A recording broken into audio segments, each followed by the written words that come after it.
Take our lead, let's help you make your mark. Our goal is your satisfaction. Let us show you the way. These cicada nymphs emerge from their ground habitat in June-August after completing a life cycle of 1 to 5 years. They can be troublesome, but not like the other genus of North American cicadas, Magicicada, the periodical cicadas.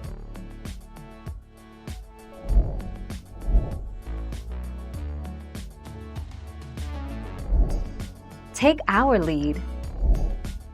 Once they leave the ground, the cicadas will shed their shells and develop wings, allowing them to fly around and locate fresh hardwood trees and shrubs. Above ground, cicadas have no natural inclination to fly away from predators, which is why they don't seem to be afraid of people. Thank you for watching. Please subscribe and hit the bell notification.